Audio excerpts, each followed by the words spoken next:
지난주 수요 기도회 때 받은 말씀을 떠올려 봅시다. 하나님께서 모세에게 내 백성을 애굽에서 인도해 내라고 지시하시자 모세가 주저했습니다.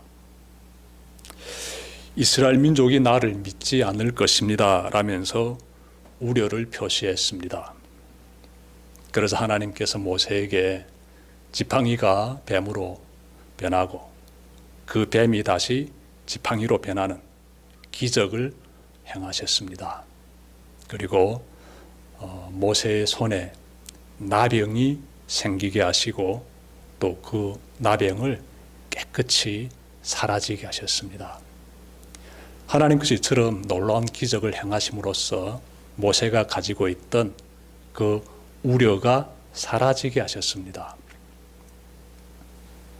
그러면 모세가 뒤늦게나마 네 하나님 알겠습니다. 순종하겠습니다. 명령을 받들어서 애굽으로 내려가겠습니다. 라고 답변 드렸을까요? 여러분, 모세가 하나님께 이렇게 하렵니다. 오늘 본문의 10절인데요. 오 주여, 나는 본래 말을 잘 하지 못하는 자니이다. 주께서 주의 종에게 명령하신 후에도 역시 그러하니 나는 입이 뻣뻣하고 혀가 둔한 자이니이다. 여러분, 모세는 계속하여서 주저하고 있습니다. 이번에는 자신의 약함을 제시하고 있는데 저는 말주변이 없습니다 라면서 하나님의 지시에 순종하지 않고 주저하고 있습니다. 하나님의 기적들을 목격하고도 거듭하여 주저하고 있는 이 모세를 보면 참 답답하지요. 하지만 그의 지나온 삶을 돌아본다면 어느 정도 이해는 됩니다. 그는 애굽 왕자로 있던 40년 전까지만 해도 말과 지혜가 능한 사람이었습니다. 이러한 그가 미디안의 목동으로 40년이라는 긴 시간 동안 살면서 말이 어눌해진 것이에요. 모세는 자신의 상태를 잘 알고 있었습니다. 과거 40년 전과 비교하면 지금 자신의 언변이 형편없음을 누구보다 잘 알고 있었습니다. 자, 그러면 말을 잘 하지 못하는 것이 뭐가 그렇게 중요한가라고 생각할 수 있습니다. 사실 말을 잘 하지 못해도 살아가는 데는 큰 지장이 없습니다. 그러나 이스라엘 민족을 이끌 지도자가 되어야 한다면 그러면 이야기가 달라집니다. 지도자에게는 사람들과 소통하고 마음을 움직이는 능숙한 언변술이 절실히 필요합니다. 오늘은 전국적으로 지방선거가 이루어졌습니다. 우리는 선거 후보자들이 손에 마이크를 잡고 자신의 공약을 이렇게 발표하는 것을 많이 들었습니다. 제가 본 후보자들도 하나같이 이 마이크를 잡고 자신의 공약을 발표하는데 참 말을 잘하더군요. 청산유수가 따로 없습니다. 군중은 그들의 말을 들으면서 이 사람을 믿어볼까 판단하게 됩니다. 여러분, 이것이 바로 말의 힘이에요. 유창한 언변에 지혜까지 겸하면 사람들의 마음을 쉽게 사로잡을 수가 있습니다. 모세는 지도자에게 있어서 유창한 화술이 얼마나 중요한지를 잘 알고 있었던 것이지요. 그는 이스라엘 백성을 인도하려면 그들의 마음을 사로잡고 이끌 수 있는 화술이 절실히 필요함을 누구보다 잘 알고 있었습니다. 그리고 그것이 자신에게 없음을 또한 알고 있기 때문에 그래서 주저하고 있는 것이지요. 모세가 하나님께 나는 말을 잘 하지 못한다고 아뢰자 하나님께서 이렇게 말씀하십니다. 오늘 본문의 11절과 12절 말씀 제가 찾아 읽겠습니다. 여호와께서 그에게 이르시되 누가 사람의 입을 지었느냐? 누가 말 못하는 자나 못 듣는 자나 눈 밝은 자나 맹인이 되게 하였느냐? 나 여호와가 아니냐? 이제 가라.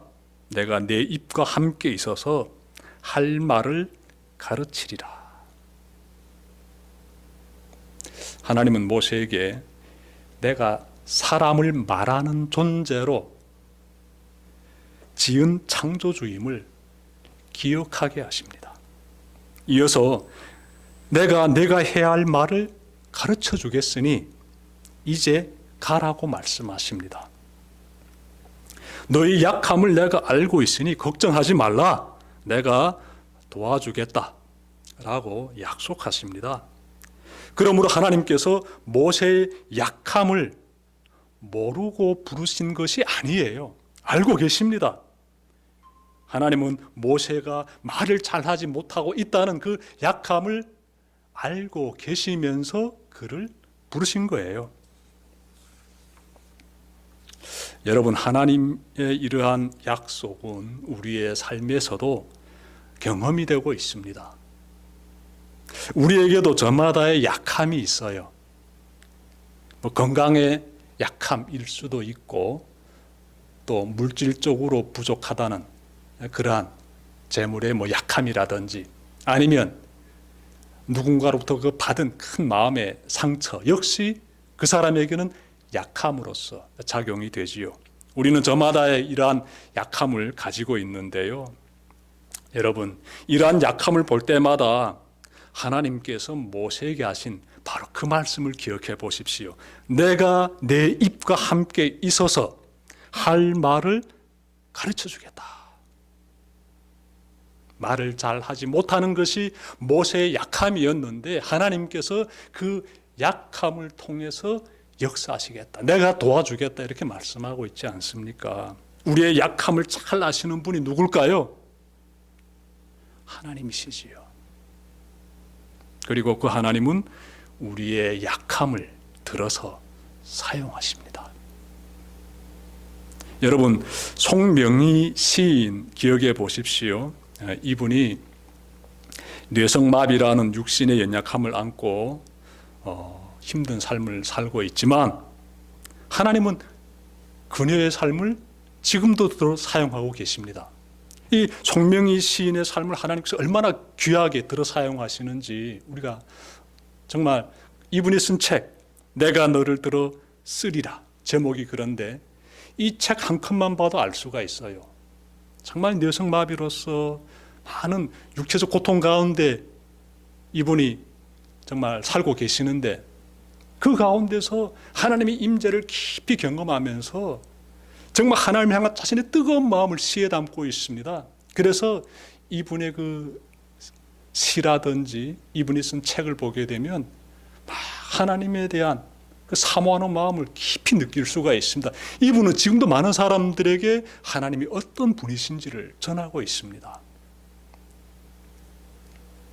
하나님은 그녀의 약함을 들어 사용하시어 많은 사람을 주님께로 인도하고 계십니다.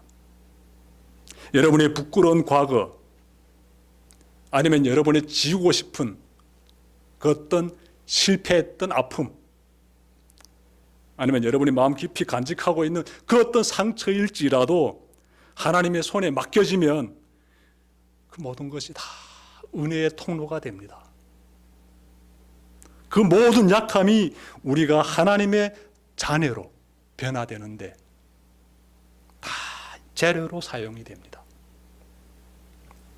그러면 하나님께서 내가 내 입과 함께 있겠다라고 약속하시자 모세가 어떻게 반응했을까요?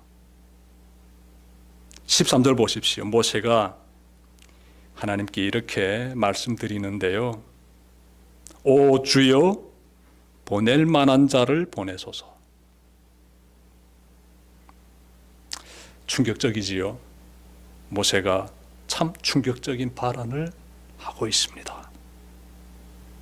지금까지 여러 이유를 아뢰더니 이제는 노골적으로 거절의 의사를 밝히고 있습니다. 나는 못하겠다는 거예요. 보낼 만한 자를 보내소서. 여러분, 이 장면을 우리가 어떻게 바라봐야 할까요? 모세가 하나님의 지시에 거절하기 위해 지금까지 이런저런 구실을 찾았던 것일까요? 그리고 하나님의 지시에 순종하면 나의 삶이 고통스러워지기 때문에 지금의 안정된 삶을 이어가고자 거절하고 있는 것일까요? 그렇게 단정 지을 수는 없습니다. 그는 참으로 하나님의 임무를 수행할 자신이 없었던 것이지요. 모세의 고집도 어지간합니다. 하나님 앞에서 이렇게 고집을 부려도 되는지 참 놀랍습니다. 군대라면 상관의 명령에 불복종하면 아마 영창에 갇히지 않을까요? 만왕의 왕이신 하나님 앞에서 한갓 피조물에 불과한 모세가 감히 거절의 의사를 밝히고 있습니다. 그는 하나님 앞이라는 매우 두려운 그러한 자리에서 감히 거절할 정도로 이 일을 수행할 자신이 없었던 것이지요. 정말 진심으로 자신이 없었던 것이지요. 그래서 거절하는 것이지요. 여러분, 모세는 매우 중요한 사실을 모르고 있습니다.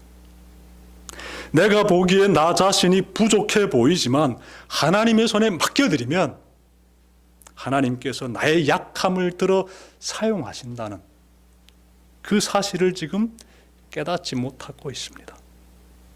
아무리 별 볼 일 없는 사람일지라도 하나님의 손에 맡겨지면 하나님의 위대한 사역을 이루는데 주인공이 될 수 있음을 모세가 깨닫지 못하고 있습니다. 여러분, 예수님의 12 제자들을 보십시오. 대단한 사람들입니까? 지극히 평범한 사람들이지요. 그들이 예수님의 제자가 되어서 어떤 위대한 역사를 이뤄냅니까?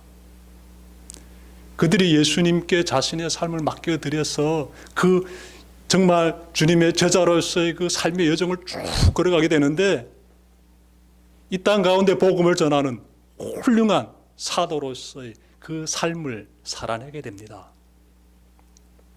평범했던 사람들이 예수님께 자신의 삶을 맡겨드리자 어마어마한 역사를 이뤄내는, 어느 분의 역사? 하나님의 역사를 이뤄내는 사도로서 쓰임받게 돼요. 10년 전에 송솔나무, 이분의 이름이 송솔나무인데 집사님입니다. 송솔나무 집사님의 피리 연주를 관람한 적이 있습니다. 이분의 연주는 세계적으로 유명합니다.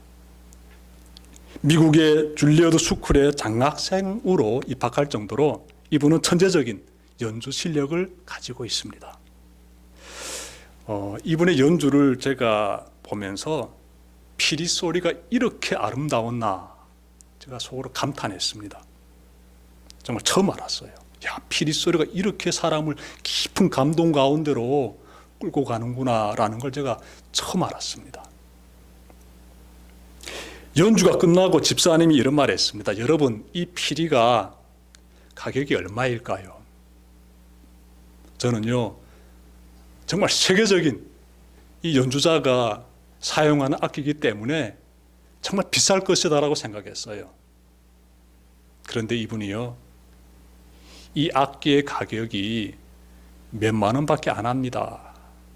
여러분들이 쉽게 살 수 있는 악기입니다 라고 얘기하는 거예요. 그때 순간 정말 꽝 하고 깨달았습니다. 여러분, 매우 중요한 사실이지요. 악기 자체보다 더 중요한 것은 누가 그 악기를 불고 있느냐, 누가 그 악기를 연주하고 있느냐라는 것이지요. 그 악기가 누구의 손에 지금 붙잡혀 있느냐라는 것이지요. 일반인이 불면 시끄럽게 들렸을 그 피리 소리가 세계적인 연주자의 손에 들어가자 관중을 감동의 세계로 이끌었습니다. 악기 자체가 훌륭해서가 아닙니다. 핵심은 그 악기가 누구의 손에 붙들려 있는가? 이것이에요. 모세는 하나님께 자신을 맡겨드리면 되는데, 그러면 되는데 그 사실을 깨닫지 못하고 있습니다. 하나님께 자신의 연약함, 그 상태를 그대로 맡겨드리면 되는데 그걸 지금 못하고 있어요. 그 모습을 바라보신 하나님께서 화를 내십니다. 화를 내세요. 14절에서 나오지요. 그리고 모세의 조력자로 그의 형을 선택하시며 모세를 사명의 길로 이끄시는데요. 제가 말씀 찾아 읽겠습니다. 14절부터 17절 말씀이에요. 여호와께서 모세를 향하여 노하여 이르시되 레위 사람 내 형 아론이 있지 아니하냐. 그가 말 잘하는 것을 내가 아노라. 그가 너를 만나러 나오나니 그가 너를 볼 때에 그의 마음에 기쁨이 있을 것이라. 너는 그에게 말하고 그의 입에 할 말을 주라. 내가 내 입과 그의 입에 함께 있어서 너희들이 행할 일을 가르치리라. 그가 너를 대신하여 백성에게 말할 것이니 그는 내 입을 대신할 것이요 너는 그에게 하나님같이 되리라. 너는 이 지팡이를 손에 잡고 이것으로 이적을 행할지니라. 여러분, 하나님의 말씀에서 우리가 또 다른 깨달음을 얻게 돼요. 깊은 깨달음을 다시금 얻게 돼요. 하나님은 모세의 거절을 들으시고 그 자리에서 그가 말을 잘할 수 있는 사람으로 기적을 행하셨습니까? 아니에요. 그런 기적을 행하지 않으십니다. 대신 말을 잘하는 그의 형을 조력자로 세우십니다. 여러분, 여기서 우리가 깨닫게 되는 것도 있지요. 하나님은 육신의 약함을 가진 모세가 필요하셨던 것입니다. 말을 잘하지 못하는 그 육신의 약함을 지니고 있는 바로 그 자체, 그 모세가 필요했던 것이에요. 하나님은 이스라엘 민족의 지도자로 완벽한 모세가 아닌 약함을 가진 바로 그 모세를 원하셨던 것이에요. 하나님의 뜻입니다. 하나님은 모세가 자신의 그 약함을 바라보며 날마다 더욱 하나님을 의지하기를 원하셨던 것이지요. 만약 모세가 40년 전 애굽의 그 왕자처럼 언변이 능했다면 이스라엘 민족을 구원한 후에 하나님께 온전히 영광을 돌려드릴 수 있었을까요? 자신의 능력을 과시하지는 않았을까요? 교만해가지고 말입니다. 여러분, 하나님은 우리가 대단하고 완벽해서 우리를 선택하신 것이 아니에요. 이 손 목사가 정말 대단하고 완벽해가지고 흠이 없어가지고 하나님께서 이렇게 목사로 세우신 거 아니고요. 여러분들도 다 마찬가지입니다. 다 마찬가지예요.